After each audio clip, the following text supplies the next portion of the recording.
नारायण तू बैठ के अपनो भवन बुहार। हमें चाहिए कि वो भला करे वो बुरा भगवान जाने। हमको अपने हृदय में वो बुराई न देखनी है न कथन करनी है, अपने हृदय को बुराई से बचाना है। तो हम किसी की भी निंदा ना करें। पर निंदा किए ते आवत नहीं कछु हाथ, मूरख पर्वत पाप को ले चल अपने साथ। पराई निंदा करने से हाथ तो कुछ लगता नहीं, पाप की गठरी बांधकर हमें नरक जाना होता है। और भक्तन निंदा अति बुरी, भूली करे जिन कोय, किए सुकृत बहु जन्म के छिन में डारे खोए। भक्तों की निंदा तो बहुत बुरी है, भूल करके भी नहीं करना चाहिए। यदि भक्तों की निंदा हुई तो बहुत जन्मों के पुण्य एक क्षण में नष्ट हो जाएंगे। साधु अवज्ञा तुरंत भवानी, कर कल्याण अखिल के हानि। तो हमको संत द्रोह, वैष्णव द्रोह, गुरु द्रोह ये महान अपराध हैं, इनसे बचना चाहिए। ये ध्यान रख लीजिए। नाम जापक कभी किसी संत की निंदा न करे, कभी किसी वैष्णव की निंदा न करे, कभी गुरुजनों की निंदा न करे। फिर नाम जप करे तो नाम का अपराध नहीं लगेगा और नाम फलीभूत होगा। अब दूसरा नाम अपराध, भगवान शंकर और भगवान श्री हरि में भेद मानना, उनके नामों में भेद मानना। जैसे एक प्रसंग आता है रामचरितमानस में, काकभूषुंड जी अपने पूर्व के जीवन चरित्र का वर्णन करते हैं कि मैं एक ब्राह्मण बालक था, अवध में जन्मा था, पर भगवान शंकर के चरणों में मेरी बड़ी प्रीति थी। तो उज्जैन में हमने दीक्षा प्राप्त की। गुरुजी बहुत उच्च कोटि के महान ज्ञानी संत थे और भगवत प्रेमी भी थे, तो उन्होंने हमें शंकर मंत्र ही दिया, पर वो हरि की बड़ाई करते थे। तुमने गुरुजी से द्रोह हो गया, ऐसा नहीं होना चाहिए। उसका परिणाम क्या हुआ कि गुरु से उपेक्षा होने लगी, अश्रद्धा होने लगी। तो गुरुजी आए और उन्होंने उठकर प्रणाम नहीं किया। ये भारी अपराध है। गुरु के सामने पहुंचने पर सर झुक जाना चाहिए, और हो सके तो पंचांग प्रणाम करना चाहिए, और हो सके तो साष्टांग प्रणाम करना चाहिए। गुरु साक्षात परब्रह्म। तो उन्होंने कि क्या गुरु जी को प्रणाम करना, उन्होंने प्रणाम नहीं किया। उसी समय भगवान शंकर असंतुष्ट हो गए। जिनका वो अनन्य था, जिनका मंत्र जप करता था, उन्होंने ही आकाशवाणी हुई कि अरे दुष्ट, अजगर के जैसा बैठा रहा, तेरे गुरुदेव पधारे और तो उठ करके प्रणाम नहीं किया। जब मैं शाप देता हूं 1000 बार अजगर योनि को प्राप्त हो, 1000 जन्म तुझे अजगर योनि के प्राप्त हो। अब तो गुरुजी ने जब ये आकाशवाणी सुनी तो करुणा से विकल हो गए कि ये बेचारा ज्ञानी जीव कितना भारी कष्ट प्राप्त करेगा। तो नमामि शमीशान निर्वाण रूपम, इस स्तोत्र का गायन किया। जब गुरुजी ने हृदय भरकर भगवान शिव की प्रार्थना की तो भगवान शिव प्रसन्न हो गए और कहा, तेरे गुरु की करुणा देख करके साप तो दिया वो अमोघ है, पर तेरा जो जन्म मरण होगा बहुत जल्दी जल्दी हो जाएगा, और जन्म मरण में जो दुख होता है वो तुझे नहीं होगा, और मेरे प्रताप से अब अविचल राम भक्ति तेरे हृदय में जागृत होगी। तो ये दूसरा नामापराध है, भगवान शिव और श्री हरि में भेद करना, भगवान शिव और श्री हरि के नाम में भेद करना। आजकल लोग समझते नहीं हैं। कुछ वैष्णव शैव की निंदा करते हैं, कुछ शैव वैष्णवों की निंदा करते हैं, और दोनों परमार्थ से अपने आप को खाली कर देते हैं। जो शैव होकर वैष्णवों की निंदा करेगा, जो वैष्णव होकर शैव की निंदा करेगा, वो दोनों अपने परमार्थ से भ्रष्ट हो जाएंगे।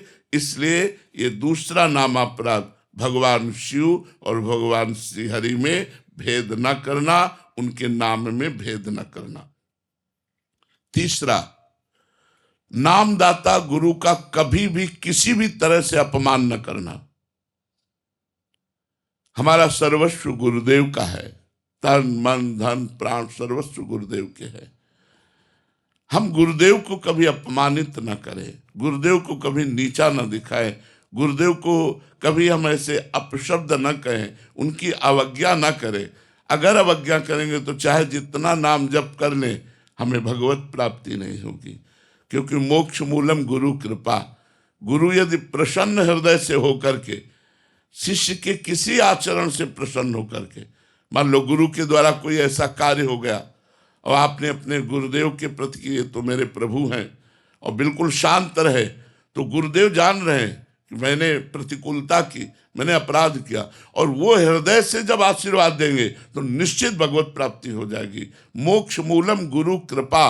मोक्ष का मूल गुरुदेव की कृपा है। एक बार श्री देवर्षि नारद जी वैकुंठ पहुंचे, थोड़ी देर भगवान के पास बैठे रहे, उठ के चले तो एक भगवत पार्षद ने वहां जल छिड़क करके ऐसे पोछा लगाया, और नारद जी तुरंत वापस आ गए भगवान से कोई बात पूछने के लिए। तो देखा जहां वो बैठे थे वहां पोछा लग रहा है।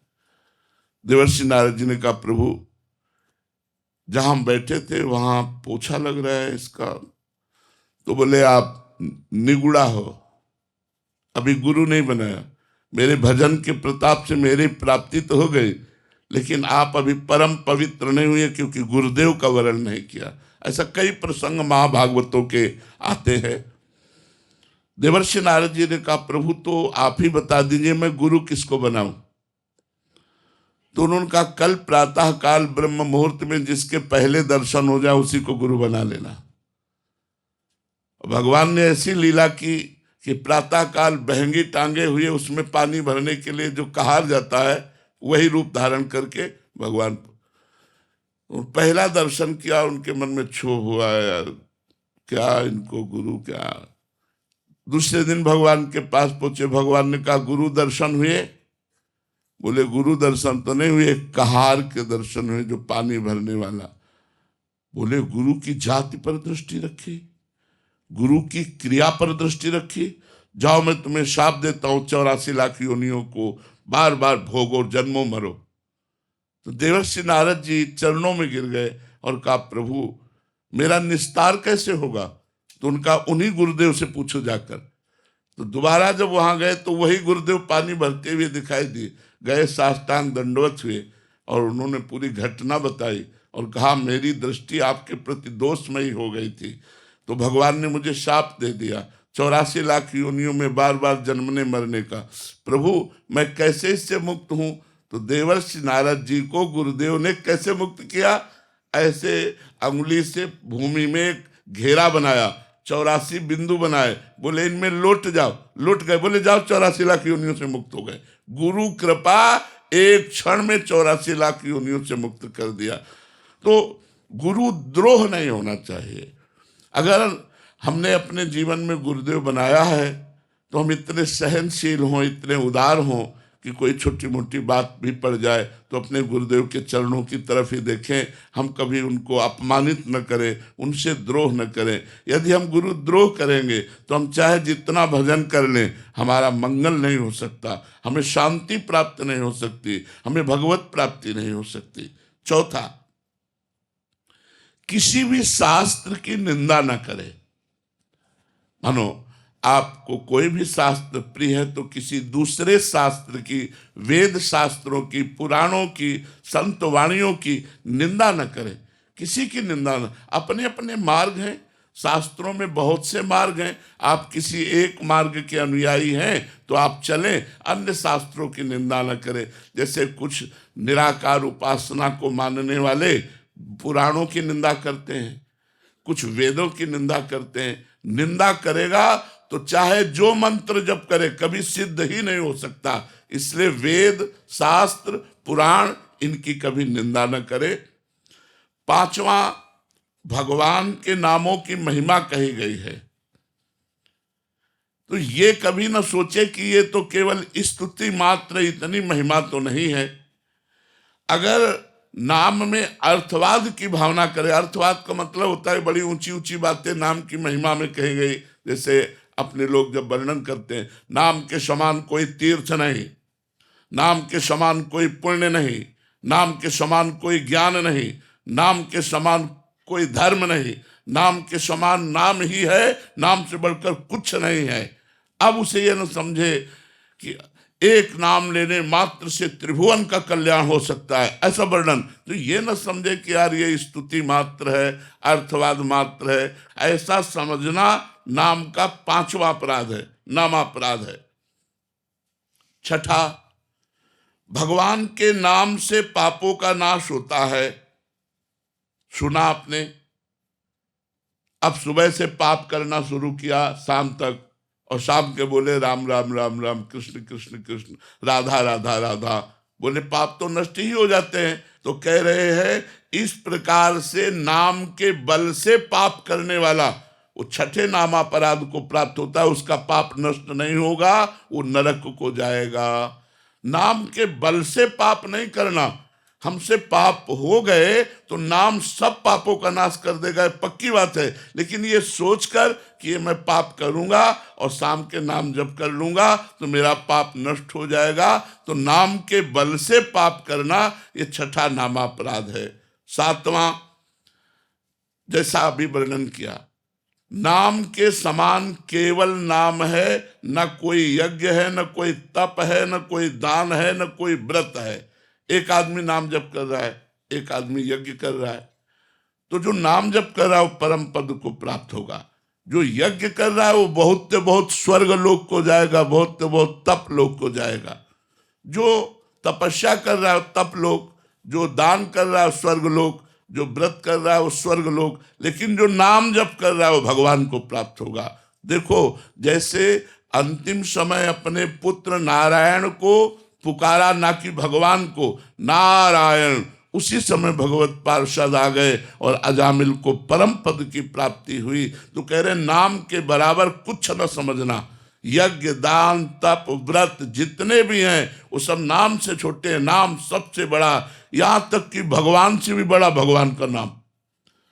तो नाम की बराबरी करना किसी से, ये 7वां नामापराध है। 8वां, पैसे के लोभ से किसी को नाम का उपदेश करना, और जबरदस्ती वो नहीं चाह रहा फिर भी उसको दीक्षा दे देना। नाम ना सुनने वाले अश्रद्धालु को नाम का उपदेश करना ये ठीक नहीं बनता। हम नाम कीर्तन करें, और जब कोई नाम की दीक्षा लेना चाहे तो हम उसे नाम, जैसे नाम दीक्षा, भगवत दीक्षा, इनके लिए नियम है कि आप प्याज लहसुन नहीं पाएंगे, आप मांस मदिरा आदि का सेवन नहीं करेंगे, उसमें कुछ नियमावली, उन नियमों को माने फिर दीक्षा प्रदान करें। तो श्रद्धा रहित, सुनना ना चाहने वाले व्यक्ति को किसी लोभ से नाम का उपदेश करना ये 8वां नामापराध है। और 9वां नामापराध, इतनी नाम की महिमा सुनी फिर भी तुम नाम जप नहीं कर रहे तो तुम्हें अपराध लगेगा, नामापराध लगेगा।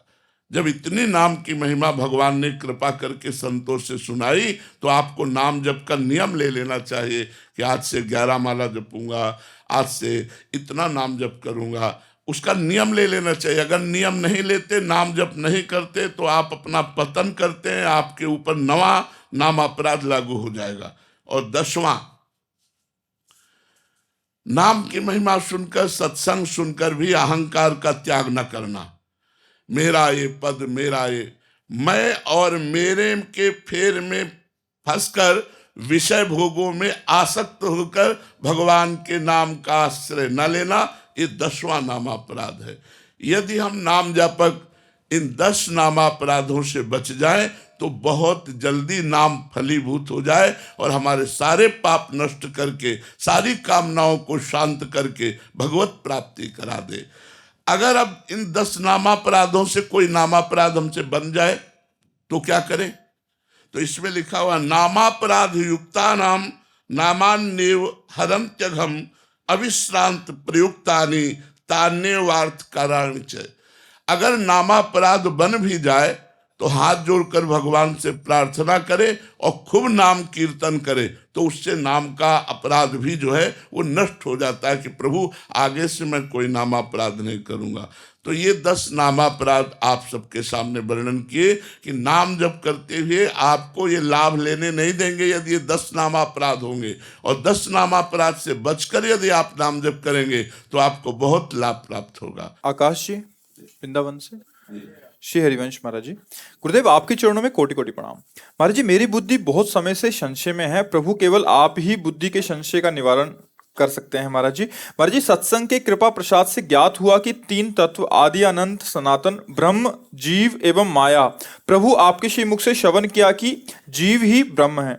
महाराज जी, मेरी नीच बुद्धि ये स्वीकारने को तैयार नहीं है कि जीव ही ब्रह्म है। आपके वचनों पहले हमको ये बताओ, हम आपसे प्रश्न करते हैं तो आपके प्रश्न का उत्तर हो जाएगा। जो चतुर्श्लोकी भागवत आपने पढ़ा नहीं है इसलिए आपको संशय है। हम बिल्कुल हिंदी भाषा में बोल रहे हैं। जब सृष्टि नहीं थी तो कौन था? भगवान। जब सृष्टि नहीं रहेगी तो कौन रहेगा? तो बीच में ये सब बना कौन? बच्चा, शरीर आसक्त होने के कारण, इंद्रिय और मन का भोगों की तरफ प्रवाह होने के कारण मना खष्टान इंद्रियाण प्रकृति स्थान कर, अपने स्वरूप को आप भूल गए हो। नहीं तो गोस्वामी जी की इस चौपाई पर ध्यान दीजिए। स्वई जानई जेहि देहु जनाई, जानत तुम ही हुए जाई, ब्रह्मविद ब्रह्म ही भवति तस्मित् तज्जने भेदा भावात्। बच्चा, एक बात और हम तुम्हें बताएं, गंगा जी की या यमुना जी की धारा जा रही, तो आप उस जल को क्या कहेंगे? यमुना जल कहेंगे ना। एक टैंकर निकाल लिया तो क्या कहेंगे? टैंकर वाले एक जल को यमुना जल कहेंगे ना। और एक चम्मच निकाल लिया तो क्या कहेंगे? यमुना जल ही तो कहेंगे ना। तो जो धारा में, वही टैंकर में, वही चम्मच में, समझ रहे हो ना। तो वही परमात्मा समस्त चराचर रूपों में विराजमान है, उसके सिवा कोई नहीं। वासना वासुदेवस्य वासितम भुवनत्रयम् सर्वभूत निवासोस्मि वासुदेव नमोस्तुते। अब भजन करोगे तो बच्चा जान जाओगे, वही है ये। जब हम भजन करते हैं तो भजन का आखिरी स्वरूप क्या होता है जानते हो? भजन करते करते ये भी भूल जाना कि मैं भजन कर रहा हूं। ब्रह्म नहीं, माया नहीं, नहीं जीव नहीं काल, अपनी हुई सुधि ना रही, एक रहे नंदलाल। कृष्णाकार वृत्ति। कौन बचा? मन कृष्ण, बुद्धि कृष्ण, चित्त कृष्ण, अहम कृष्ण, सर्वस्व कृष्ण कृष्ण कृष्ण। देखो गोपियों की स्थिति। कान भय प्राण में, प्राण भय कान में, हिय में न जानी परे, कान है कि प्राण है, हिय में न जानी परे, कान है कि प्राण। यहाँ तो प्राणों की बात है। जीव तो ममई वांशो, भगवान का अंश। जैसे यमुना जी का अंश आया तो वो एक चम्मच में भी है, लेकिन वो यमुना जल ही है। ऐसे पूर्ण परमात्मा का अंश पूर्ण स्वरूप ही होता है। वो विस्मृत हो गया, अपने स्वरूप का विस्मरण हो गया। इसलिए उपनिषद कहते हैं तत्त्वमसि, तुम वही हो, तुम और नहीं हो। ये जो अपने को स्त्री पुरुष मान लिया, अपने को और कुछ मान लिया, यही भ्रम है। मायाकृत भ्रम का जब नाश हो जाता है तो ब्रह्माकार वृत्ति अपने आप आ जाती। चाहे भक्ति से करो चाहे ज्ञान से। भक्ति से जो ही भगवत साक्षात्कार होता है तो मम दर्शन फल परम अनुपा, जीव पाव निज सहज स्वरूपा। अपने सहज स्वरूप को प्राप्त हो जाता है। वही सहज स्वरूप जो शंकर सहज स्वरूप सम्हारा, लागी समाधि अखंड अपारा। वही स्वरूप जो भगवान शंकर का, वही आपका स्वरूप है, वही चराचर जगत का स्वरूप है। पर भूल गए अपने स्वरूप को, और देहासक्त होकर देहाभिमानी जीव कहते किसे? जो देहाभिमानी है। देहाभिमान खत्म हुआ, शिव ही शिव है, जीव है ही नहीं। ये नाम रूप मिथ्या है। जैसे स्वप्न में आपने अपने को देखा, एक बाजार देखी, एक संसार देखा स्वप्न में, लेकिन क्या सत्य था क्या? कब पता चला? जब जगे।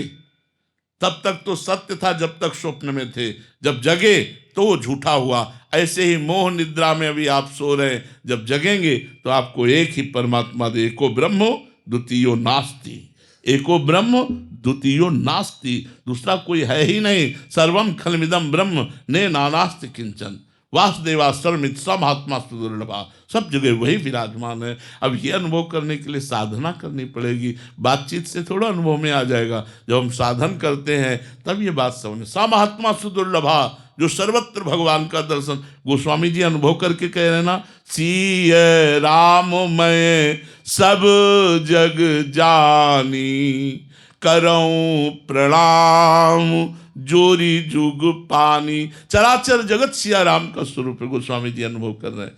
तो प्रभु ही तो विराजमान है। जड़ चेतन जग जीव जत सकल राम मैं जान, जड़ चेतन जितना वो भगवान ही बना हुआ, दूसरा नहीं। क्यों? समझ में आ रहा है? लेकिन भजन करोगे तब समझ में आएगा कि वो परब्रह्म परमात्मा अनंत महिमाशाली, वो ऐसा कैसे हो सकता है कि वो विषयों में भ्रमित हो जाए? वो ऐसा करे, वो ऐसा यही तो उसका खेल है। वो अपने आप से अपने आप को छुपा करके वो खेल रहा है। आप भी वही हैं, अपने आप को भूल गए। और जब आपको ज्ञान होगा तो यही बात समझ में आ जाएगी, यही बात समझ में आ जाएगी। भक्ति में अपना भी स्मरण होता है, मैं का, और ज्ञान में मैं की सिद्धि होती है, अहम ब्रह्मास्मि। और भक्ति में मैं का भूल जाना होता है, केवल इष्टाकार वृत्ति। तो एक ही बचा, जब तक एक नहीं बचेगा सवाल हल नहीं होगा। एक बचना चाहिए, आपके पूरी साधना का फल एक होना चाहिए।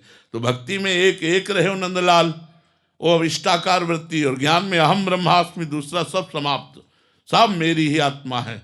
ये केवल भ्रमात्मक स्वाप्निक जगत है। उमा कहो मैं अनुभव अपना, सत हरिभजन जगत सब सपना। समझ में आ रहा है ना? अब समझ में बच्चा तभी आएगा जब डट के भजन करोगे, भजन से बात समझ में आएगी। सानिया जी पंजाब से। श्री हरिवंश महाराज जी, महाराज जी आप कहते हैं कि भक्ति गुप्त रखनी चाहिए, पर जब हम संसार में सांसारिक लोगों की बातें सुनते हैं, उनके बीच में रहते हैं, खाते हैं पीते हैं, तो उनका प्रभाव कहीं ना कहीं हमारे ऊपर पड़ जाता है। महाराज जी ऐसे में हम अपने आप को कैसे बचाएं? नहीं, उनका प्रभाव हमारे ऊपर क्या पड़ता है? यदि हम भगवान के भक्त हैं तो हमारी भक्ति गुप्त रहने का मतलब हम किसी को अपने यश की बात थोड़ी बताते हैं। अब हम नाम जप कर रहे हैं, दूसरा देख रहा है, देखने दो। नाम कीर्तन कर रहे हैं, दूसरा सुन रहा, सुनने दो। भगवत चर्चा कर रहे हैं, सुनने दो। हम जो साधना कर रहे हैं हम उसको अंदर का भाव हम अपनी बात प्रकाशित करेंगे लोगों में, तो हमारी भक्ति फिर अंतर्हित हो जाएगी। हाँ, अगर हम अपनी बड़ाई मारेंगे, अपना भक्ति का प्रदर्शन करेंगे, तो हमारी भक्ति क्षीण हो जाएगी। कहने का तात्पर्य ये है, ऐसा नहीं कि अब कोई देखे ना तो हम माला न चलावें, हम भजन न करें, हम पाठ न करें, ऐसी बात नहीं। इससे हानि नहीं होनी। हानि होनी है जब हम अपनी बड़ाई मारते हैं, हम अपने को बड़ा भक्त साबित करते हैं, तो हमारी भक्ति क्षीण होने लगती है। और देखो, दूसरे का प्रभाव हमारे ऊपर पड़े, ये बहुत कमज़ोर बात है, बहुत कमज़ोर स्थिति है। जो रही उत्तम प्रकृति का आकर्षकत कुसंग, चंदन विष व्यापत नहीं लपटे रहत भुजंग। यदि हमें भक्ति करनी है तो हमको ऐसे रहना जैसे हमें बाजार में श्री जी के लिए इत्र लेने जाना है। अब कहीं मांस बिक रहा है, कहीं ये बिक रहा है, कहीं वो बिक रहा है, हम ना किसी की निंदा करते, ना किसी से मतलब रखते हैं, सीधी गली अपने चले जाते हैं, श्री जी का इत्र लिया, अपनी कुटिया चले जाते हैं।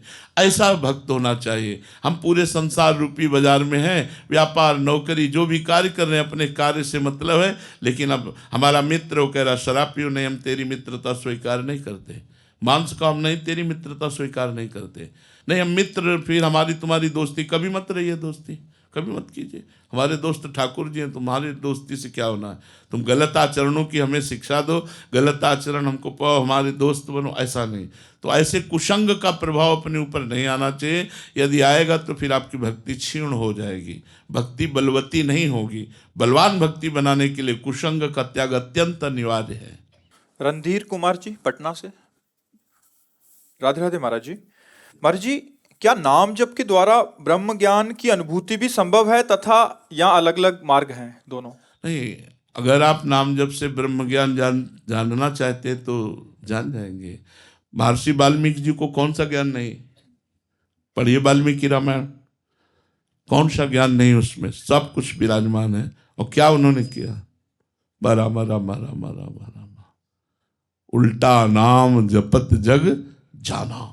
भगवान के नाम में बहुत बड़ा प्रभाव है। हाँ, अगर आप ज्ञान मार्ग में चलना चाहते हैं तो वेदांत का सांख्य मार्ग है, आप चल सकते हैं। आप अष्टांग योग में भी चल सकते हैं, आप कर्म योग में भी चल सकते हैं। अपनी अपनी रुचि के प्रभाव से हम इन मार्गों का चयन करें, इसीलिए भगवान ने बना दिया है। लेकिन घाट हम कितने भी चयन करें, नहाना यमुना जी है। चाहे कर्म योग से जाएं, चाहे अष्टांग योग से जाएं, चाहे सांख्य योग से जाएं या भक्ति योग से जाएं, हमें जो परमात्मा मिलेगा वो वही मिलेगा। वो एक ही परमात्मा अलग अलग नहीं मिलेगा। भाव के द्वारा तो अलग है, लेकिन तत्व के द्वारा वो एक ही है, उसमें कोई अंतर नहीं। तो अपनी रुचि वैचित्रता के अनुसार अपने को देखना चाहिए। हमारी रुचि ज्ञान मार्ग में है तो भगवान ने ज्ञान मार्ग बनाया है, भक्ति मार्ग में तो भक्ति मार्ग में। पर भक्ति मार्ग का कोई भगत अज्ञानी नहीं होता। देखो, भगवान की भक्ति के प्रभाव से गरुण महाज्ञानी गुण राशि, ज्ञानी ही नहीं कहा उनको, गरुण जी को महाज्ञानी कहा। विश्वामित्र जी भगवान राम से बहुत प्रेम करते हैं, तो विश्वामित्र महामुनि ज्ञानी, महामुनि ज्ञानी। हनुमान जी ज्ञानी नाम अग्रगण्यम बुद्धिमत्ताम वरिष्ठम। कौन ऐसा भक्त है, आप हमें नाम लेकर बताइए, जो अज्ञानी है, जिसको ज्ञान नहीं। संपूर्ण ज्ञान भगवान के भजन से प्राप्त हो जाता है। अगर हम पवित्र आहार करें, पवित्र जीवन व्यतीत करें और खूब नाम जप करें तो अपने आप ज्ञान का स्फुरण होने लगता है। वो ज्ञान भगवान देते हैं, और जो ज्ञान भगवान देते हैं उसी से माया का नाश होता है। पढ़ लिखे के ज्ञान से माया का नाश नहीं होता, लोगों को प्रभावित किया जा सकता है। विवेक जी इंदौर से। राधे राधे महाराज जी। महाराज जी, क्या भगवान और आत्मा का संबंध प्रेम से बनता है या साधना से? वैसे अज्ञान जनित प्रश्न है। भगवान और आत्मा एक ही है। जो आत्मा है वही भगवान है, जो भगवान है वही आत्मा है। इसमें दो नहीं है, द्वैत नहीं है। हाँ, अब हम द्वैत में स्थित है। शरीर, समझ रहे हो? आत्मा को आप जानते हैं? ईमानदारी से नहीं जानते। आप शरीर को लेकर बात करें तो शरीर है द्वैत, आत्मा है अद्वैत। अब मैं अपने को भूल चुका हूं, तो अब हम अपनी साधना प्रारंभ करते हैं शरीर से, मन से, बुद्धि से, चित्त से, अहम से। साधना करते करते जब हमारा शरीर राग नष्ट होता है, सूक्ष्म शरीर भागवतिक हो जाता है, मन बुद्धि चित्त अहंकार इंद्रिया, तो हमें अपने स्वरूप का बोध होने लगता है कि मैं स्वयं परमात्म स्वरूप हूं।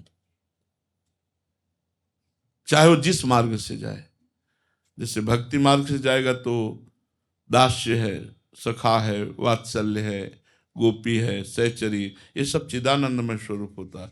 वो अपने चिदानंदमय स्वरूप में स्थित होकर भक्त भगवान की सेवा में निमग्न रहता है और ज्ञानी मोक्ष को प्राप्त हो जाता है। तो जो आत्मा है वही भगवान है। जो प्रेम की बात है वो हम द्वैत से लेकर के करते हैं। जब हमारा प्रेम हो जाता है तो हम अद्वैत में स्थित हो जाते हैं। प्रेम गली अति साकरी तामे दो न समाए, उसमें एक ही रहता है।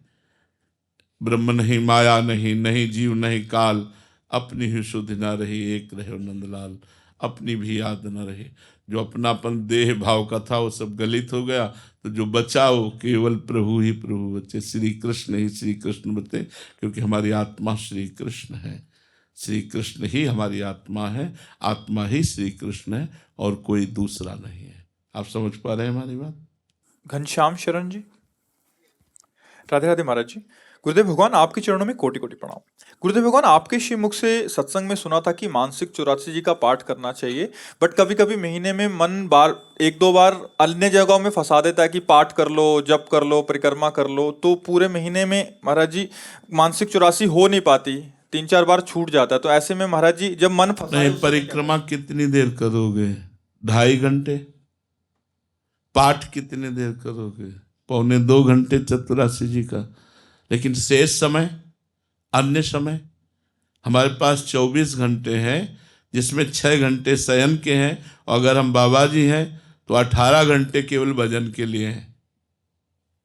अब बताइए 18 घंटे आप कौन सा पाठ करेंगे, कौन सी परिक्रमा करेंगे? आपके पास बहुत समय है जो आप मानसिक चतुरासी जी कर सकते हैं। प्रमाद स्थिति में समय नहीं है, और प्रमाद स्थिति अगर ना हो तो समय ही समय है। सोवत हु रसना रटे राधा कृष्ण सुनाम, जो विरक्त है, अल्पाहार करता है, थोड़ी निद्रा लेता है, हर समय वो भजन परायण है, उसके लिए समय ही समय है। समझ पा रहे हैं आप? क्योंकि गृहस्थ के लिए तो बहुत से कार्य, विरक्त का तो एक ही कार्य है, केवल भजन करना, केवल भजन करना। हमारे पास दूसरा धंधा ही नहीं, एक ही धंधा है, रात दिन भजन करना। ठीक है, 25-26 दिन तो हो जाते हैं आपकी कृपा से, ऐसा लिख रहे हैं। कह रहे हैं कि 3-4 दिन मन इतना परेशान करता है कि नाम जप कर ले ये छोड़ के, तो वो उन नाम जप करने लगो, उस समय नाम जप करो, 2 घंटे 3 घंटे नाम जप करो, फिर समय जब मिले तो हम कह रहे हैं एक निर्धारित समय पर वो नियम पूरा ना हो पावे तो हम अन्य समय अपने नियम को पूरा करें। नाम जपते जपते जब थकने लगे तो चतुरासी जी में लगा दो। महाराज जी सेवा किया, उसके बाद टाइम जैसे दिनचर्या है रात में 8 से। आप बच्चा, हम तुमसे सही कह रहे हैं। अब अगर हमें फावड़ा चलाना पड़े तो हम 1 सेकेंड भी प्रभु को नहीं भूलेंगे, फावड़ा चलाते हुए भी। ऑफिस में बैठना पड़े तो 1 सेकेंड भी प्रभु को नहीं भूलेंगे। स्मृति, हमारी स्मृति प्रभु। आजकल नौजवान साधु इस बात का एक तरह से बहाना कर देते हैं कि हमें सेवा सेवा सेवा से तो सुमिरन की वृद्धि होनी चाहिए। सेवा में सुमिरन रुके, ऐसा सेवा सुमिरन ये 2 ही तो हमारे पंख हैं जिससे हम परमात्मा की यात्रा करते हैं। सेवा सुमिरन सावधान, सेवा में और सुमिरन में सावधान।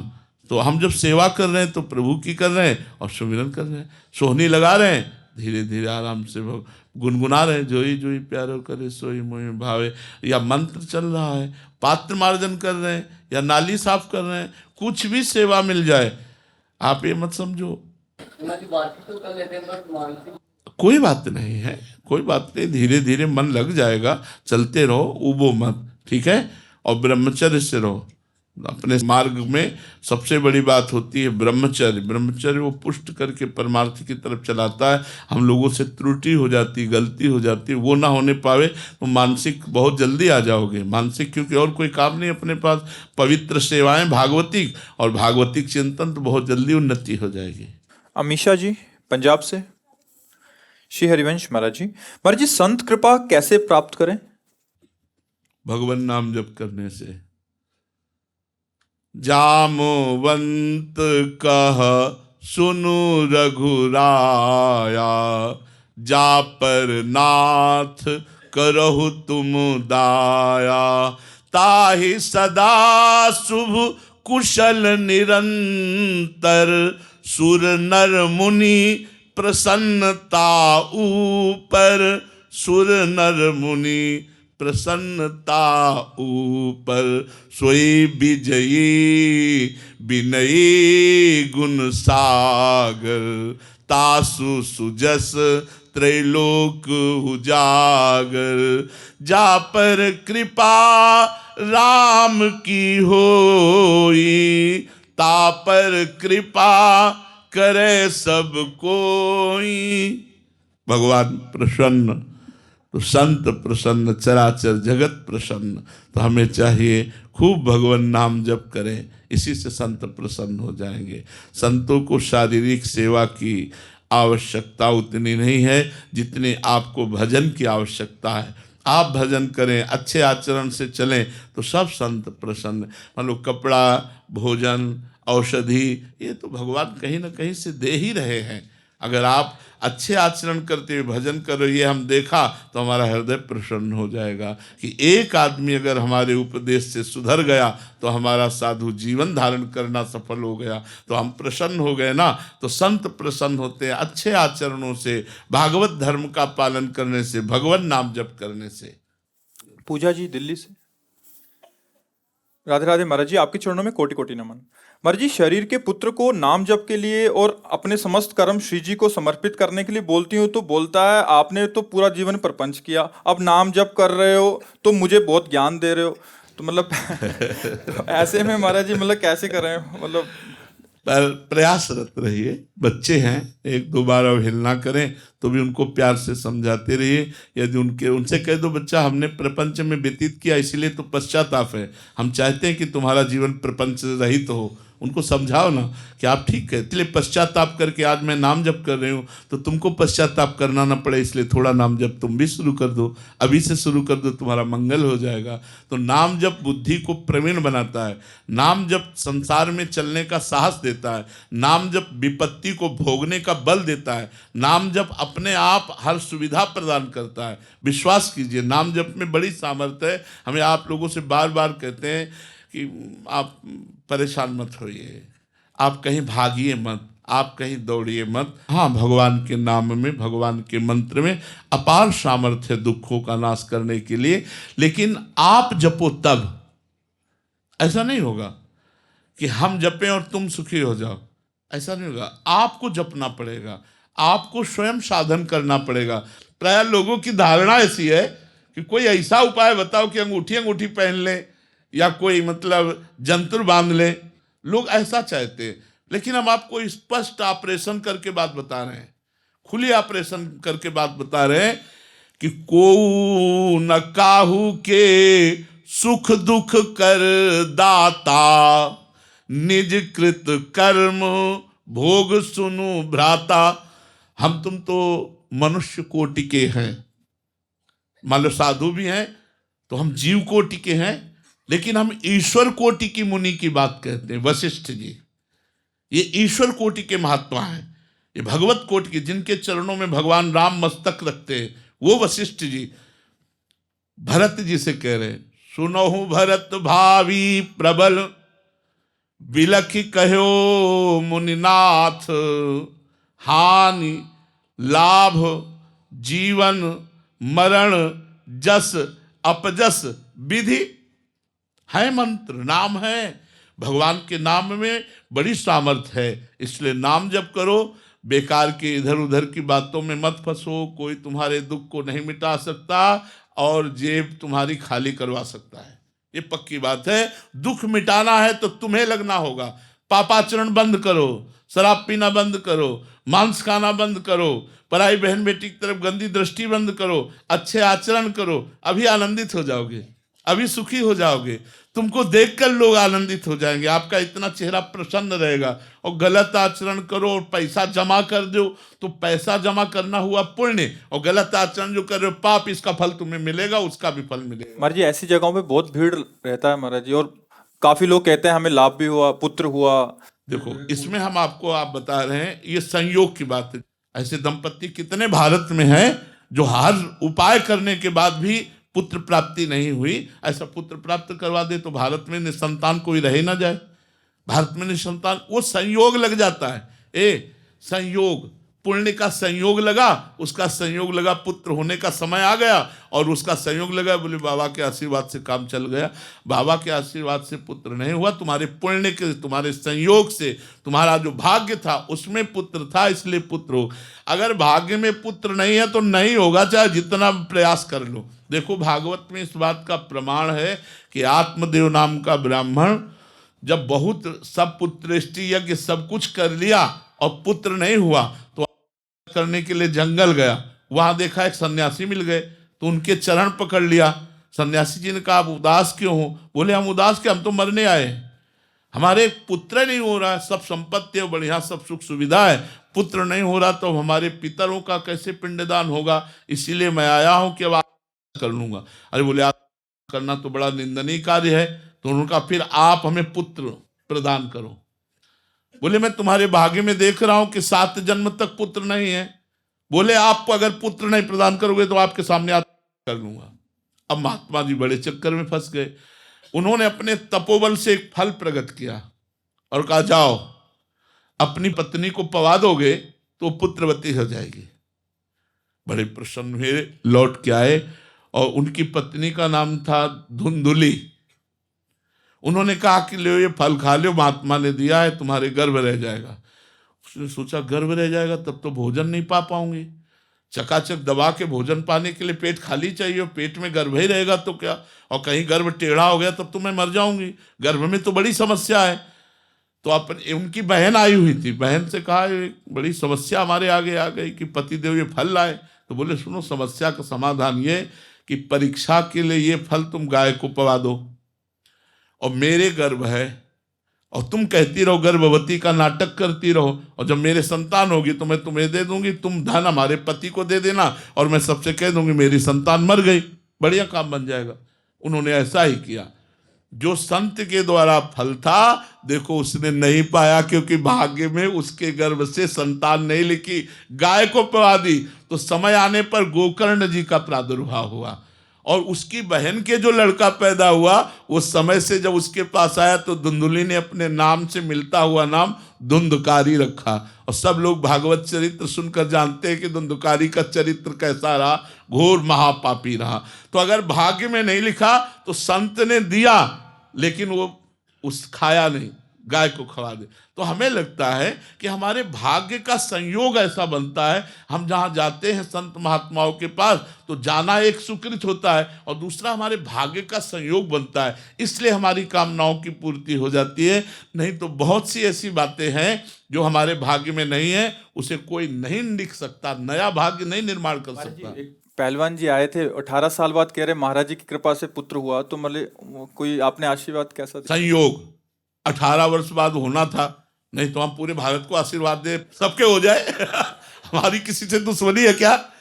हमारे तो सब प्रियजन है, हमारे तो सब प्राण हैं। उन्होंने जो साधना की, 18 वर्ष उन्होंने वृंदावन की दंडवती परिक्रमा लगाई और संत के प्रतिभाव किया, प्रारब्ध का बदलाव हुआ, एक साथ 2 संतान हुई, 2 पुत्र एक साथ पैदा हुए उनके 18 वर्ष बाद। वो कोई हमारी कृपा नहीं, वो उनका साधन। 18 वर्ष वृंदावन की दंडवती परिक्रमा लगाना और संतों के प्रतिभाव रखना, फल फूल जो समर्पित करना, तो उसी पुण्य प्रताप से हो गए। तो पुण्य प्रताप कभी कभी ऐसा लाभ दे देता है, वो क्या करना आपको पड़ेगा। उसका भाव है कि महाराज जी के द्वारा हो गया, लेकिन कर्म उसी ने किया ना। दंडवती परिक्रमा परम पावन श्री वृंदावन धाम की शिव सनकादि वंदित रज में उसने जो दंडवती लगाई 18 वर्ष, तो उसका फल प्रकट हुआ। उमंग जी भिवानी से, राधे राधे महाराज जी। महाराज जी, आपका प्रश्न है कि काफी मंदिरों में जाते हैं तो वहाँ नीचे संगमरमर के पत्थर लगे होते हैं कि स्वर्गवासी गोपी राम की याद में, और फिर भगवान के राम जी की दी हुई राशि से ऐसे करके, तो महाराज जी उसमें पैर रखा जाता है तो फिर बड़ा अपराध बोध होता है। काफी मंदिर ऐसे हैं महाराज जी, पंखे पे लिख दिया, दीवारों पे लिखे हैं, उसी में कुछ पोस्टर चिपकाए जा रहे हैं, पैरों में नहीं लिखना चाहिए। वो अज्ञान के कारण ऐसा कर देते, नहीं लिखना चाहिए। भगवान नामों का किसी भी तरह ऐसा वो अपराध तो बोध होता ही है, क्योंकि भगवान के नाम से यदि उसका नाम है और वो पत्थर में लिखा हुआ है, तो हम सनातन धर्मावलंबी कैसे उस पर पैर रख सकते हैं? मान लो राम लिखा है तो हम राम पर जानबूझ करके पैर कैसे, हम गला कटवा सकते हैं, उस पर पैर नहीं रख सकते। यही तो हमारे धर्म की महिमा है। तो अब आजकल धन के आगे धर्म को गौड़ कर दिया गया है, उसके नाम का पत्थर लिख दिया गया, अब उसका नाम है सियाराम दास, अब वो सिया राम लिखेगा। अब उसको ये पता नहीं कि ये नाम यहाँ लिखना चाहिए और ये नाम चरणों में के नीचे लिखा है, थोड़ी परेशानी। तो हम सब मिलके हमारी क्या जागरूकता होनी चाहिए? हमारी जागरूकता होनी चाहिए कि इन पत्थर लगवाने से कुछ नहीं होगा। अंदर हृदय में नाम जप करो तो तुम्हारे पितर भी तर जाएंगे। सात तरत सा लोकांतार्यति। प्रार्थना करते हैं कि अगर आप लिखवाएं तो जो जिसमें भगवान नाम ना हो वो भले पत्थर लिखवा दें, लेकिन जिसमें भगवान नाम है उस पत्थर को यदि आप मार्ग में या ऐसे लगाते हैं जहाँ से लोग निकलते हैं, तो हमारे भगवान के नाम का अपमान होता है। और उसमें दोनों को अपराध, लगवाने वाले को भी और लगाने वाले को भी, दोनों को अपराध है। ऐसा नहीं करना चाहिए। नरेंद्र सिंह जी मध्य प्रदेश से, महाराज जी राधे राधे। गुरु जी, आज नहीं तो कल मरना ही है, क्या ऐसा कोई उपाय है आज और अभी भगवत प्राप्ति हो जाए? है तो, पर वो बहुत ही असंभव सा है। व्याकुलता, जैसे यमुना जी में आपको ले जाएं और डुबो दें, ऊपर से चढ़ बैठे, फिर आपको जो श्वास लेने की व्याकुलता होती ना, एकदम ऐसी, तो जिया ना जाए प्रभु के बिना, तो अभी भगवत साक्षात्कार। व्याकुलता कैसे आए महाराज? अब इसी के लिए तो साधन करना पड़ता है, फिर जन्म जन्म मुनि जतन कराएं, इसी के लिए साधन करना पड़ता है। जब गोपियों ने सब साधन करके देख लिया भगवान नहीं प्रकट हुए, तो रुदुषरम राजन कृष्ण दर्शन लालसा, भगवान श्री कृष्ण के दर्शन के लिए वो इतना रोई, सब विकल होकर रोई। तो तासामाविर्भूत चौरी समय मान मुखाम्बुजा, पीताम्बर धरास्त्रग्वी साक्षात मनमथ मनमथा, करोड़ करोड़ कामों को मूर्छित कर देने वाले मुरली मनोहर ललित त्रिभंगी ठाकुर जी उन्हीं के बीच में प्रकट हो गए। कब? जब रुदुषुस्वरम राजन कृष्ण दर्शन लालसा, जिया न जाए भगवान के बिना, व्याकुलता पैदा हो जाए। अब जैसे भगवान की कृपा से काशी में जब थे, एक ही लालसा थी, भगवत साक्षात्कार, नई अवस्था थी। 7-7 दिन 8-8 दिन भोजन नहीं मिलता, घाट में ऐसे एकांतिक रहते, गंगा जल पान करके रहते, बस रोज ऐसी लालसा जागर, आज महादेव मिलेंगे, आज महादेव जी मिलेंगे, आज ऐसी लालसा पवित्र, रोज गंगा स्नान, विश्वनाथ जी के दर्शन, खान पान सब भगवद आश्रित, घाट में रहना, कष्टपूर्वक जीवन व्यतीत करना, एक ही लालसा, केवल भगवान मिलेंगे। जब एक ही लालसा रह जाती है तो भगवान अवश्य मिलते हैं, अवश्य मिलते हैं। कैसे आएगी वो लालसा? नाम जप करो, पवित्र आचरण करो, भगवान की कथा सुनो, भक्तों का संग करो, मिल जाए तो भक्तों का चरणामृत पियो, इसी से हृदय पवित्र होगा। अगर चरणामृत न मिले तो रोज भक्तों की नामावली का पाठ करो, जो भक्त नामावली है, इससे भगवान बहुत जल्दी प्रसन्न हो जाते हैं, बहुत कृपा करते हैं। खूब नाम जप करो, यही विरह पैदा कर देगा नाम जप। आप नाम जप में लगो, यही भगवान से मिला देगा। अभी प्राण छूट जाएंगे तो अभी मिल जाओगे। हम राम बोले, राधा बोले, अभी प्राण छूट गए तो अभी मिल गए भगवान से। नाम न छोड़ो, नाम को पकड़े रहो। नाम है डोरी और प्रभु है पतंग। डोरी हाथ में है तो पतंग जाएगी कहाँ, और डोरी छूट गई तो पतंग पकड़ नहीं सकते, फिर वो तो गई ऊपर। तो इसलिए नाम रूप पतंगो यथा त्वम अनुभ्राम्यमाणा, नाम को पकड़े रहो, नाम रूपी डोरी से पतंग खींची चली आएगी। सुमिर पवन सुत पावन नामू, अपने बस करी राखे रामू। नाम नाम बस, नाम से सब कुछ ठीक हो जाएगा, सब ठीक हो जाएगा। विश्वास मानो, हमारी बात मान लो।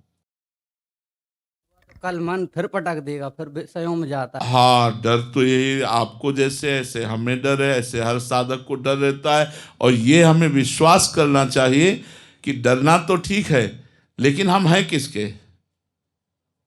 प्रभु के। तो जब प्रभु के हैं तो माया हमको परास्त कैसे कर सकती है? वो अपने फंदे डालेगी, प्रभु अपनी कृपा से हमें निकाल लेंगे। वो हमें डुबोना चाहेगी, प्रभु हमें बचा लेंगे। करो सदा तिन कै रखवारी, जिमि बालक राखे महतारी। जैसे माँ अपने बच्चे को हर समय अपनी दृष्टि में रखती है, ऐसे ही भगवान अपने भक्त को अपनी दृष्टि में रखते हैं।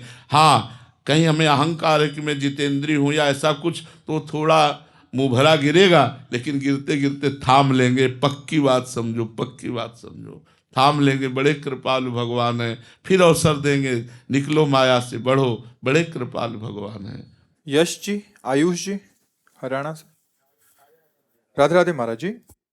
महाराज जी, खेल क्षेत्र में सफलता के लिए कर्म फल को समझने का सरल तरीका क्या है, और क्या सफलता और असफलता में प्रारब्ध का प्रभाव होता है? अच्छा बच्चा, खेल क्या होता है?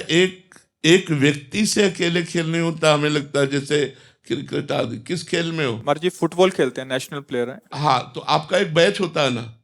हाँ, मानो आपने बहुत सफलतापूर्वक अभ्यास किया और बहुत सफलतापूर्वक खेले, लेकिन आपके जो और हैं, जो बैच में हैं, अगर उन्होंने वो अभ्यास नहीं किया तो आपको हार मिलेगी, क्योंकि संग दोष का प्रभाव पड़ेगा। अच्छा, वो सफलतापूर्वक किए भी, लेकिन प्रारब्ध भोग, जो प्रारब्ध है वो आपको असफल करना चाहता है, उनमें किसी से चूक हो जाएगी, आप थोड़े से नंबर में आप गिर जाएंगे। तो इसमें हमें चाहिए कि सब मिलकर के अभ्यास परायण रहें, अभ्यास दृढ़ करें, और कभी हार हो जाती है तो हम निराश ना हो, उसे अपना प्रारब्ध भोग समझ करके चुपचाप सह ले और प्रयास करें। अभ्यास से क्या नहीं हो सकता, अभ्यास में बहुत बड़ी ताकत है। पर अभ्यास के लिए हम कोई नशा न करें, हम व्यभिचार न करें, हम थोड़ा संयम से रहें तो हमारा अभ्यास सफल हो जाएगा। अर्जुन जी ने रात्रि में बाण चलाना अभ्यास किया। रात्रि, एक बार द्रोणाचार्य जी उठे तो शाय शाय ऐसी आवाज आ रही थी, तो वहाँ ये क्या, वहां जाके देखा तो वीरासन में बैठे हुए तभी विश्व का सबसे बड़ा धनुर्धर अर्जुन हुए। अभ्यास में बहुत बड़ी ताकत है बच्चा। ये जिस कार्य में लगो दृढ़ता पूर्वक अभ्यास करो, और दृढ़ता तभी हो सकती है जब हम अपने चित्त को एकाग्र करें।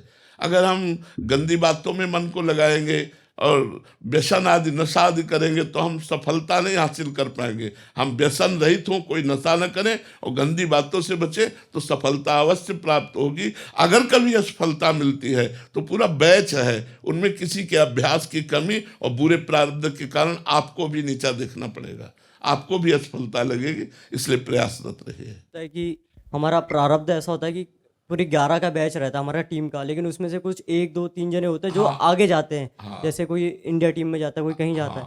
तो महाराज जी इसमें क्या प्रारब्ध का भी बहुत बड़ा वो रहता है? प्रारब्ध का रोल तो रहता है और अभ्यास का भी रहता है। मतलब अभ्यास जैसे 5 ने साथ किया और 2 निकल गए तो उसमें प्रारब्ध भी साथ दिया उसका, अभ्यास ही। अगर वो अभ्यास न करता तो प्रारब्ध क्या कर लेता।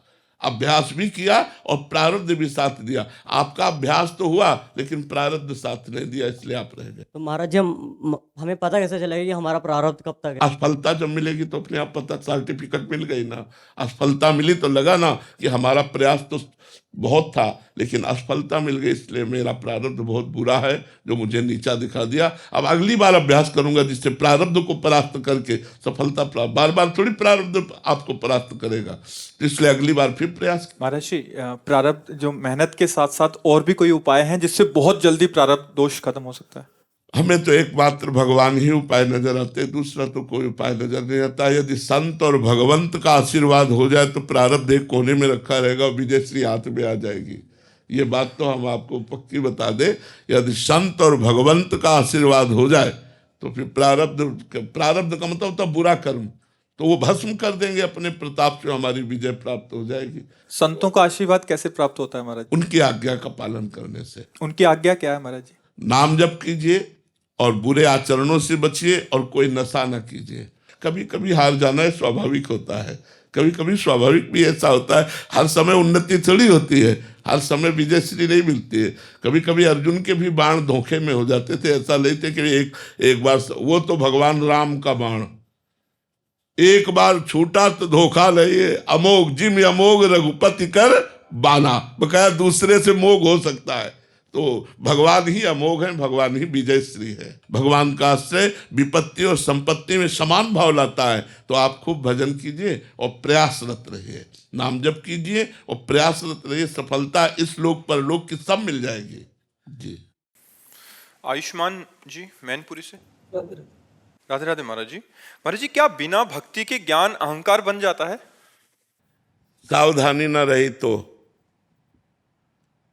सावधानी न रही तो, सावधानी है गुरु चरणों की कृपा। अगर वो साधक गुरु चरणों की कृपा के आश्रित है तो विशुद्ध वेदांत ज्ञान मार्ग में चलने पर फिर अहंकार नहीं आएगा।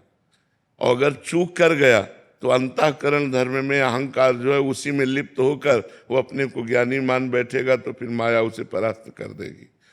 2 अहम है, एक शुद्ध मैं, वो ब्रह्म स्वरूप है, और एक अहम जिसमें मैं के आगे प्रकृति की जितनी रचना है उनमें से कुछ भी लग गया गिरोगे, क्योंकि ये माया का प्रकृति का पद तुमने स्वीकार कर लिया। नहीं, और कोई है ही नहीं ब्रह्म के सिवा। सर्वम खलविदम ब्रह्म, केवल मैं, शुद्ध मैं ब्रह्म स्वरूप है। मैं में कुछ लगा दिया तो माया मिक्स हो गया, और माया जहाँ मिली तो फिर वो नष्ट हो गया। शुद्ध मैं परमात्मा का स्वरूप है, शुद्ध मैं ब्रह्म स्वरूप है। तो अगर गुरु कृपा का आश्रय लिए तो अभिमान नहीं होगा, नहीं तो फिर अभिमान हो जाएगा। अभिमान तो भक्त को भी हो जाता है। जैसे देव ऋषि नारद जी को अभिमान हो गया, काम विजयी, तो भगवान शंकर से जाकर के कहा कि मैंने काम पर विजय प्राप्त की। तो भगवान शंकर ने कहा भूल करके ऐसी बात मत कहो, ये अहंकार भरी बात है, और हमसे तो कह दिया तो कह दिया, भगवान हरि से मत कहना। तो जाकर भगवान हरि से पहली बात यही रख दी, नारद जी को लगा भगवान शंकर क्रोध से काम को भस्म कर दिया, और मैंने क्रोध भी नहीं किया, इसलिए इनको हमारी विजय सहन नहीं हो रही है, इसलिए मना करते हैं कि हरि से जाके ना कहना। तो नारद जी सीधे हरि के पास गए और कहा, भगवान, ऊपरी बात ये थी कि कृपा शब्द बोला और अंदर अहम था, तो भगवान ऊपरी बात नहीं सुनते, अंदर की बात देखते हैं, प्रभु हृदय की बात देखते हैं। कहा, भगवान आपकी कृपा से हमने काम पर विजय प्राप्त कर ली। भगवान मुस्कुरा कर बोले, देवर्षि, आप काम पर विजय प्राप्त कर लें तो कौन सी बड़ी बात, जो आपका स्मरण कर ले वो काम पर विजय प्राप्त कर ले। और पुष्ट कर दिया। भगवान ने देखा देवर्षि नारद मेरे महान भक्त हैं और इनके हृदय में अहंकार आ गया, ये ठीक नहीं है। तुरंत भगवान एक राज्य की रचना कर देते हैं सेकेंड में, और उस राजा के यहाँ राजकुमारी का स्वयंवर हो रहा होता है। देवर्षि नारद जी भगवान के यहाँ से गए तो देखा रास्ते में बड़ा कौतूहल मचा हुआ है। पूछा क्या? बोले यहाँ के राजा की राजकुमारी का स्वयंवर है। भगवान की माया से खिंचते हुए राजा के पास गए। राजा ने साष्टांग दंडवत की, बैठाला और अर्घपाद्य आदि समर्पित करके कहा राजकुमारी को लाया जाए, देवर्षि नारद जी से आशीर्वाद दिलाया जाए। जे ही राजकुमारी को देखा, अब देवर्षि नारद जी का मन विचलित हो गया। जैसे जैसे वो नजदीक आ रही थी वैसे वैसे वो कामासक्त होते जा रहे थे। अभी भगवान से कह के आए कि मैं काम विजयी हूं। भगवान की माया मूर्तिमान नो मोहिनी माया, हाथ जे ही स्पर्श किया बुद्धि गई। दर्शन से काम व्याप्त हो गया, स्पर्श से जो भागवतिक बुद्धि थी वो अंतर ध्यान हो गई। अब उसमें जब रेखा पढ़ी तो लिखा था जो इसे वरेगा वो अविनाशी हो जाएगा, मरेगा नहीं। जो इसका वरण करेगा वो लक्ष्मीपति होगा। अब बुद्धि होती तो समझ जाते सारे लक्षण भगवान के हैं, लेकिन ठान लिया कि ये मुझे वरण करे। अब विचार किया कि मेरा रूप तो ऐसा नहीं है कि राजकुमारी मुझे वरण कर ले, ऐसा रूप तो भगवान हरि का है। अब इस समय तपस्या के द्वारा इसको हम प्राप्त नहीं कर सकते, समय नहीं है, तो भगवान हरि की शरण में चले, क्योंकि हरि जैसा मेरा कोई हितैषी नहीं। ये बात बहुत जोर की। इस बात में मतलब हृदय न्यौछावर हो जाता है कि ऐसी प्रचंड माया के बीच में भी देवर्षि नारद को एक बात याद है कि हरि जैसा हमारा हितैषी कोई नहीं।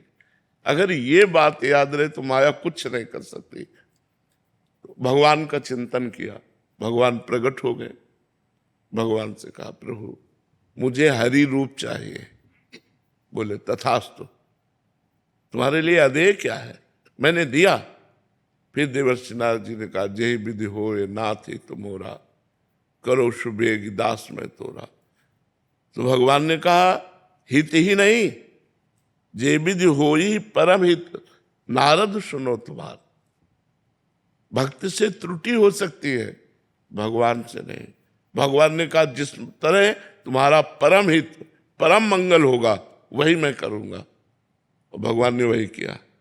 हरि बंदर को भी कहते हैं, बंदर का रूप दे दिया। अब वो बंदर का रूप केवल राजकुमारी को दिखाई दे रहा था, और भगवान शिव के दो पार्षद थे उनको दिखाई दे रहा था। देवर्षि नारद जी सिंहासन पर जाकर बैठे। अब वो तो फूले हुए थे कि मुझे सुंदर रूप मिला है। तो जो ही राजकुमारी की दृष्टि पड़ी, विचार किया कि इतने सुंदर सभा में ये असुंदर बंदर रूप वाला कौन आकर बैठ गया। उधर देखा भी नहीं। नारद जी ने सोचा हमारे ऊपर दृष्टि नहीं पड़ी होगी, तो दूसरे जैसे जैसे राजकुमारी बढ़ती वैसे वैसे जिस राजा के पास जाते तो राजा को तो देवर्षि नारद जी दिखाई देते, तुरंत खड़ा हो जाता, वो उसके आसन पर बैठ जाते, राजकुमारी फिर घूम जाती। ऐसा हो ही रहा था कि इतने में भगवान राजकुमार के रूप में आ गए। श्यामला शरीर, कमल नयन, देखते ही करोड़ों काम मूर्छित हो जाए ऐसा भगवान का रूप। राजकुमारी प्रसन्न मुद्रा में तुरंत भगवान के गले में जयमाला डाल दी। भगवान ने हाथ पकड़ा, चल दिया। देवर्षि नारद जी को बहुत अपार दुख हुआ कि मानो प्राण निकल जाएंगे। अब राजकुमारी चली गई, अब क्या? तो शिव के पार्षदों ने कहा जरा अपना रूप भी तो देख लो। तो उन्होंने जे ही जल में रूप देखा तो मरकट बदन भयंकर थे, मरकट बंदर की वो भयानक रूप। तो उनका अच्छा जीवन माला चलाते हो गया, और एक बार ब्याह करना चाहा तो उल्टा हमें दे दिया। हमने मांगा हरि रूप तो दे दिया बंदर का रूप।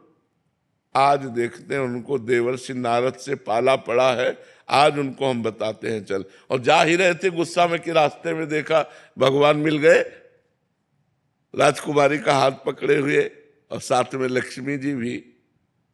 देवर्षि नारद जी ने कहा रुकिए। भगवान कहा परम स्वतंत्र, तुम्हारे ऊपर कोई है तो नहीं शासन करने वाला, जो मन भाता है वो करते हो। परम स्वतंत्र न सिर पर कोई, भावे मने करो तुम सोई। आज मैं तुम्हें सीख देता हूं, जाओ मैं साथ देता हूं। जैसा मैं स्त्री के वियोग में दुखी हूं, ऐसे तुम स्त्री के वियोग में दुखी हो। जो बंदर का रूप दिया यही तुम्हारी सहायता करेगा। भगवान ने कहा स्वीकार है। तब हरि माया दूर दूरी निवारी, तहां न रमा न राजकुमार। भगवान ने जी माया हटाई, न राजकुमारी न लक्ष्मी जी। ओ देवर्षि नारद जी को तुरंत वो बुद्धि वापस हुई। अरे त्राहिमाम प्रभु, ये क्या हो गया? बोले जाओ जाओ, जपहु जाय शंकर सतनामा, होई हृदय तुरंत। अपराध बन गया परम वैष्णवाचार्य भगवान शंकर का। जाओ उनके सतनामों का पाठ करो, भगवान के नाम का स्मरण करो, जाओ। तो ऐसा नहीं कि ज्ञानी को ही अभिमान हो जाता है, भक्त को भी अभिमान हो जाता है। यदि वो भगवान की कृपा को न देखकर अपनी साधना को देखे तो उसको भी अभिमान हो जाता है। और जिसको अभिमान होता है उसका पतन जरूर होता है, उसको नीचा देखना पड़ता है, माया उसे नीचा दिखा देते हैं।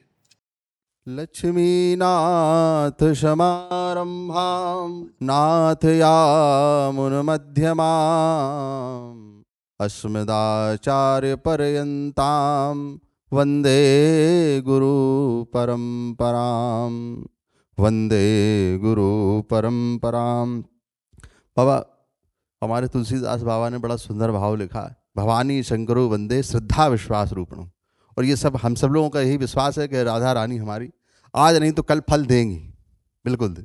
बस इसी भाव को लेकर के राधा रानी फल देंगी, आज नहीं तो कल देंगी। राधा रानी फल देंगी, राधा रानी फल देंगी, आज नहीं तो कल देंगी। राधा रानी फल देंगी, जीवन खुशी से खिल जाएगा, जो चाहोगे मिल जाएगा। जीवन खुशी से खिल जाएगा, जो चाहोगे मिल जाएगा। खाली झोली भर देंगी, आज नहीं तो कल देंगी। राधा रानी फल देंगी, आज नहीं तो कल देंगी। दिल के दरवाजे तुम खोलो, दिल के दरवाजे तुम खोलो। प्रेम से राधा राधा बोलो, प्रेम से राधा राधा बोलो। किस्मत तेरी बदल देंगी, आज नहीं तो कल देंगी। राधा रानी फल देंगी, आज नहीं तो कल देंगी। बोलो राधा रानी सरकार की जय। कि नब्ज मेरी देखी और बीमार लिख दिया, नब्ज मेरी देखी और बीमार लिख दिया। क्या रोग है मुझे तो तेरा प्यार लिख दिया। वारी जाऊं उस वैद्य पर, उस हकीम पर, उस डॉक्टर पर, जिसने दवा के बदले तेरा दीदार लिख दिया। जी जी।